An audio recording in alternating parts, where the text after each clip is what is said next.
Assalamualaikum guys, so welcome back to our channel FS Production. Apa yang Kimi akan buat hari ni, Kimi akan cerita perjalanan dan pengalaman Kimi pergi ke Bukit Tungku. So apa-apa pun kita intro dulu.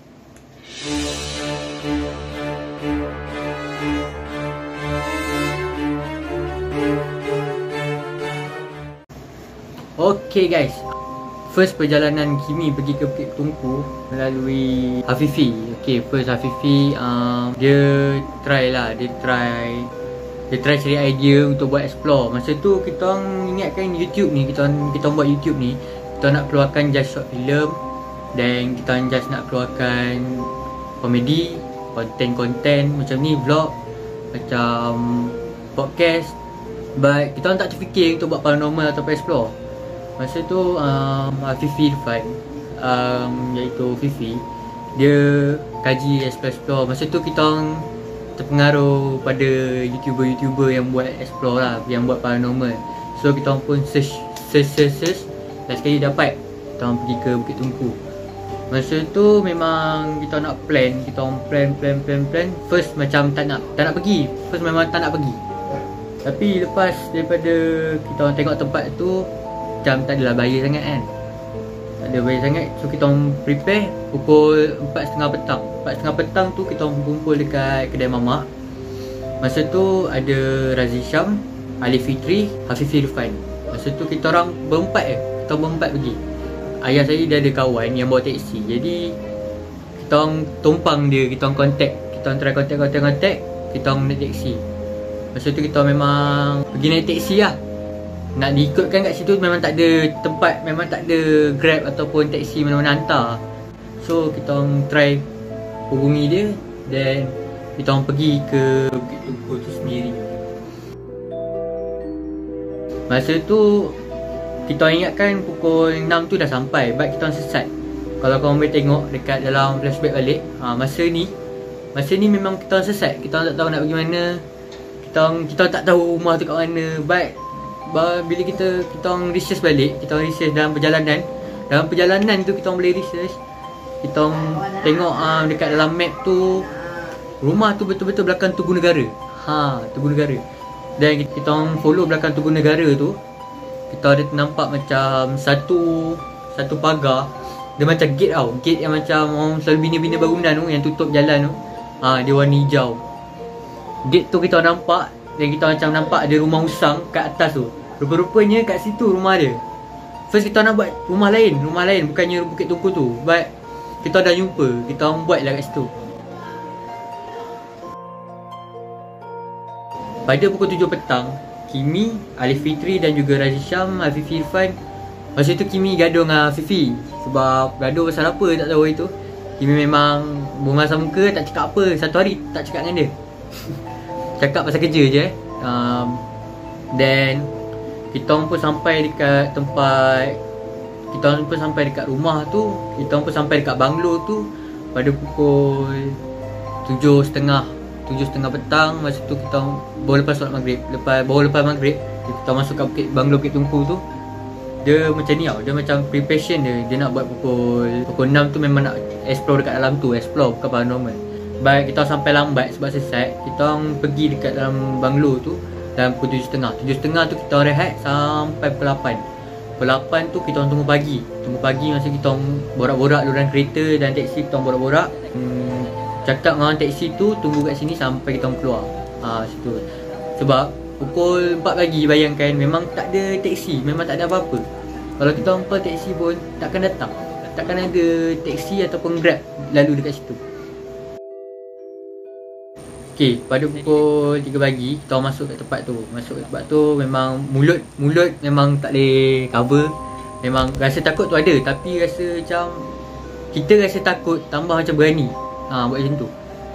Kimi masa tu macam tu, rasa takut tapi berani. Macam Kimi lepaskan kata-kata yang macam tak masuk akal. Macam face to face, yang Kimi suruh face to face lah. Macam tu. Kimi memang tak fikir apa-apa masa tu. Kimi takut tambah berani. Dan masa tu kita diikuti oleh Fifi Irfan, Fifi Irfan bin Rafi, dan kita diikuti cameraman kita Alif Fitri. Okay, Time tu Kimi naik ke banglo Bukit Tunku. Okay, Kimi dah naik ke banglo Bukit Tunku. Kimi dah baru lepas baca doa, baca Al-Fatihah semua, kita orang terus naik ke atas. Lepas kita orang naik ke atas tu, kita orang pun set up kamera dekat depan banglo. Depan banglo dia ada satu pagar, dan depan ni kita orang macam set up kamera lah masa tu. Masa tu kita orang problem mic kita orang macam rosak sebab dia ada bunyi getar-getar kat dalam mic tu. Jadi kita orang pun prepare dekat depan banglo tu. Bila kita orang prepare, masa tu memang hati pun tak sedap lah. Memang kita orang rasa macam nak buat ke tak nak. Tapi yelah, terpaksa kita dah sampai kan. Kita memang dah cari tempat daripada petang sampai malam, takkan nak macam tu je, sia-sia lah kan. Jadi kita orang prepare, kita orang betulkan kamera kat situ, kita orang buat mic, kita sangkut mic, dan kita terdengar satu bunyi macam ada orang hayunkan semak. Bukan orang lah, tapi rasa macam kalau binatang dia mesti lalu sekali je, tapi dia macam banyak kali tau. Dia macam bunyi macam tu. Dan masa kita orang nak buat, kita orang lari. Kita orang tak stay situ, kita orang lari. Tapi kita orang lari, kita orang turun bawah balik. Macam first Fifi dah cakap, kita dah sampai sini kan, takkan kita nak biar kita naik lah. Naik, kita orang pun masa tu takut-takut. Tapi yalah, disebabkan konten kan. Sebab masa tu kita orang tengok macam paranormal ni jadi tau. Paranormal ni banyak view, banyak like. Jadi kita orang pun try buat paranormal, untuk try naikkan sikit konten YouTube kita orang. Tapi Masa kita orang dah habis baca doa kali kedua, yang sebabkan kita orang bunyi semak tu, Fifi pun cakap, naik atas, tak ada apa-apa, naik je. Lepas tu Fifi first naik, dia memang berani. Sebab tu dia depan. Kimi try naik, Kimi baca Al-Fatihah, Kimi naik. Lepas tu Kimi pergi tempat saya letak kamera, sebab Kimi tinggal kamera kat situ. Kimi tinggal kamera dengan mic kat situ. Jadi Kimi pergi balik kat tempat kamera tu dengan lighting. Masa tu pakai lighting handphone je, macam ni je. Lighting handphone, tak ada apa. Dan masa lepas daripada dengar bunyi semak tu, kita pun macam tak heran sangat lah. Dia masuk, bagi salam, dan kita masuk first tempat kita pergi dapur banglo tu. Kita orang pergi first dapur, kita orang pergi tu, kita orang jalan, tak ada apa. Kita orang pun cerita-ceritakan lah, cerita-cerita, borak-borak kat situ. Okay, sambil buat konten kita orang jalan. Dalam satu kumpulan tu kita orang macam beratur, kita jalan sampai habis konten. Dan masa Kimi tengah borak dengan Reza Syam, Kimi macam ada dengar bunyi semak tu kali kedua tau. Dia macam bunyi shh. Lepas tu Kimi cakap dengan kru Kimi, Kau dengar? Part tu memang Kimi dah bergetar gila, Kimi nak pergi. Tapi Kimi macam, tak apa, kita berani kan, Allah ada. Kita pergi tengok. Dan tanya Alif, Alif, kau dengar? Masa tu Alif kata, dengar. Kimi pun dah macam dah memang seram gila lah time tu. Kimi macam nak balik, tapi terpaksa teruskan konten. Dan lepas daripada Kimi explore kat dalam rumah, Kimi explore kat luar rumah pula. Kimi pergi kat luar rumah tu, dekat belakang tu memang banyak lubang. Kimi memang jatuh kat dalam lubang tu. Jadi Kimi memang jatuh dalam lubang tu. Dan masa kita nak masuk ke tub mandi dalam bilik air, kita orang dengar macam batu daripada tingkat 2 terjatuh daripada atas sampai bawah. Masa tu memang betul-betul, kalau Razi Syam salah tempat, batu tu betul-betul jatuh atas kepala dia. Dia jatuh macam tu, macam semua terkejut, semua macam melompat tau, nak lari. Tapi yelah, mic tersangkut kat Kimi, dan Alif Fitri pegang kamera, jadi tak boleh lari lah. Bila lari, dia efek macam tarik, boleh rosak barang. Sebab tu dia orang tak lari macam tu, dia macam terperanjat je masa tu. Masa tu Fifi pun macam dia takut, dia memang takut macam tu. Dia nak pergi, dia macam apa tu. Lepas tu kita orang record lagi semula, dan dia pun pergi kat batu tu. Dia cakap, apa ni? Lepas tu Razi Syam ada kata, jangan sentuh batu tu, benda tak tahu daripada mana tiba-tiba sentuh. Okay, kita orang ada dengar macam suara macam orang sebut macam tu. Macam dia buat macam 4 kali 5 kali macam tu. Kimi pun macam, Razi Syam kau buat Icang. Kita orang panggil Razi Syam ni Icang, kau buat ke? Mana ada apa daripada belakang tadi. Dia duduk belakang tadi. Dia macam Icang ni, dia duduk sana, dia tak heran sangat. Dia macam tak heran sangat apa yang kita orang buat. Dia macam main telefon. Main telefon, slide walaupun tak ada data kat situ, dia slide apa dia nak slide, janji tak takut. Macam tu. Dan masa kita orang nak patah balik, nak pusing ke rumah tu balik, nak pusing ke, sebab rumah ni kan ada belakang tu katak, depan ni rumah. Kita orang pusing balik, kita orang dengar bunyi semak tu kali ketiga. Dan masa kita orang bunyi semak, kita orang dengar macam bunyi tapak kaki lari dekat semak tu. Dengar macam bunyi tapak kaki lari kat semak tu. Dia macam dia lari memang bunyi kuat kalau ibaratkan macam orang lari dekat atas rumput. Macam tu. Masa tu kita memang gelabah, kita nak stop. Gentle dalam hati memang nak stop buat benda tu. Salah Kimi tak jaga mulut. Kimi macam selalu ikutkan akal fikiran budak-budak. Kimi tak boleh kawal bini. Kimi tak boleh kawal diri Kimi cakap macam tu, face to face lah. Kalau berani datang depan-depan kan. Masa tu sebab Kimi lah diorang jadi macam tu. Sebab Kimi juga diorang dalam situasi bahaya. Masa tu Kimi tak rasa bahaya sangat. Sebab Kimi memanglah benda tu biasa. Kimi macam alah benda tu biasa je, Buat tak tahu je. But masa kita orang masuk dalam garaj, Kimi rasa macam rusuk Kimi belah kanan macam kena tolak, macam kena tendang.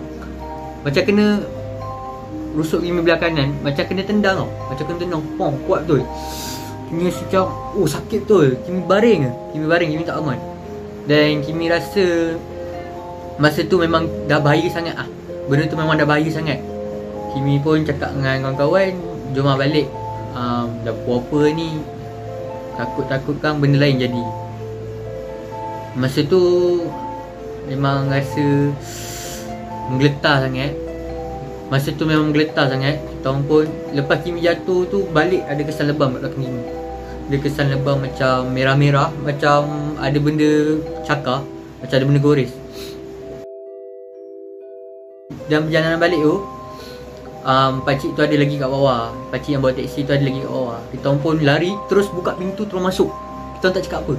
Masa pakcik tanya banyak soalan, jumpa hantu tak? Pakcik tu boleh cakap macam tu. Kita orang macam kita orang diam. Kita orang tak cakap apa. Dan masa balik tu, Kimi rasa kita orang diam, kita orang tak cakap apa. Dan masa kita orang dah balik, kita orang balik rumah masing-masing, Kimi rasa macam badan Kimi ni rasa macam sakit sangat. Macam ada benda orang duduk kat bahu. Macam tu rasa dia. Kimi rasa macam sakit sangat. Sakit. Kimi ingat Kimi seorang je rasa yang kena. Lepas Kimi check Fifi, Kimi check Alif, diorang pun kena benda yang sama juga. Dan masa kita orang pergi ke sekolah, ada seorang budak ni, memang dia orang kata hijab dia dah terbuka. Memang ada benda ikut kita orang sepanjang kita orang kat sekolah tu. Lepas kita orang solat berjemaah, baca Yasin, kita rasa macam benda tu dah ringan sikit. So guys, apa yang Kimi nak sampaikan kat cerita ni, kalau korang pergi dekat tempat-tempat yang keras ke, tempat-tempat yang macam tak ada penghuni, jaga adab, jaga mulut. Dan jangan panggil benda tu, jangan seru benda tu, jangan cabar benda tu. Even benda tu kita tak nampak, jangan cabar. Yelah, kita buat benda ni sebab kita suka-suka, kita macam kita nak rasa macam mana orang lain rasa. But kita tak pandai, kita tak kena dengan cara orang. Apa pun, Kimi nak ucapkan terima kasih kepada semua yang dah subscribe semua video Kimi yang korang dah tonton, korang dah tengok. Kimi nak ucapkan ribuan terima kasih dekat korang. Kepada yang belum subscribe, silakan subscribe. Tekan je loceng tu, free je. Sebab first terfikir Kimi nak buat benda tu, Kimi fikir macam kecam ni lagi bagus daripada kita usaha. Sebab yelah, sekarang ni bila kita tengok dekat zaman kita sekarang, orang lebih suka kecam, orang lebih support yang kecam daripada yang usaha. Bila yang orang yang buat salah tu, kita kecam-kecam je, dia yang dapat duit. Yang usaha ni dah lama usaha, orang takkan nampak. Bila kita usaha macam mana pun, orang akan nampak yang jahat tu, orang akan nampak yang kecam tu. Jadi bila orang nampak yang kecam tu, yang usaha ni macam mana? Macam tu Kimi fikir macam tu. Yang contoh kes kes pukul orang, kes anaya orang, kita kecam dia, dan dia yang dapat duit, dia yang up. Yang usaha selama ni macam mana? Cuba korang fikir-fikir balik. Kimi minta korang nampak apa yang Kimi buat, dan Kimi harap korang maafkan Kimi dalam tutur kata Kimi yang amat kesat masa dekat Bukit Tumpu tu. Apa yang Kimi nak sampaikan, jaga adab dan jaga tutur kata korang masa masuk tempat orang. Even korang memang Kimi kurang ajar, Kimi biadab masa masuk banglo Bukit Tumpu tu kan. Kimi fikir, contoh kalau ada orang lain explore rumah kau tak bagi salam, dia masuk pakai selipar, apa korang rasa? Macam tu lah dia rasa. So apa-apa pun, Kimi nak ucapkan terima kasih kepada yang dah subscribe. Kimi nak ucapkan terima kasih kepada Afifi Irfan, Alif Fitri dan juga Raja Syam. Diorang ni dua, Raja Syam dan Alif Fitri ni memang dah tak berlakon dah. Dia just berlakon bila Kimi panggil je. And then Fifi ni Kimi tak galakkan sangat dia masuk sepenuhnya FS Production, sebab dia pun dah ada kejaya dia sendiri. Dia dah jadi TikTokers. Congratulations aku cakap kat kau. Congratulations, teruskan usaha kau. Dah naik, jangan lupa aku. Okay, kita nampak perubahan.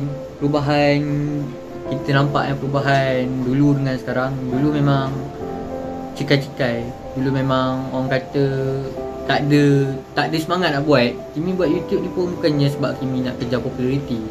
Kimi buat sebab Kimi minat. Kimi minat buat video. Kimi minat tunjukkan diri kat depan orang ramai.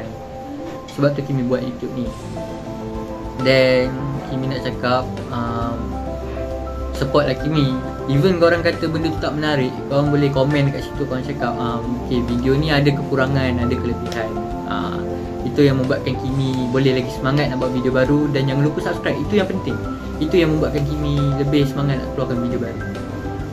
Apa pun, kat dalam FS Production sekarang ada 5 orang peserta, iaitu Aidil Adha, cameraman, Saiful Naki'i, orang baru, Animan, orang baru, dan juga Hafiz Production.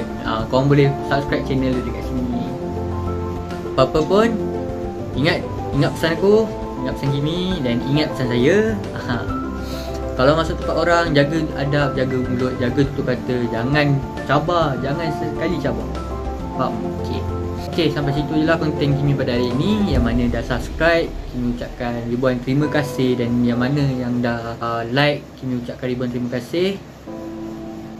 Okay, wabillahi taufiq wa hidayah. Wassalamualaikum warahmatullahi wabarakatuh. Bye bye.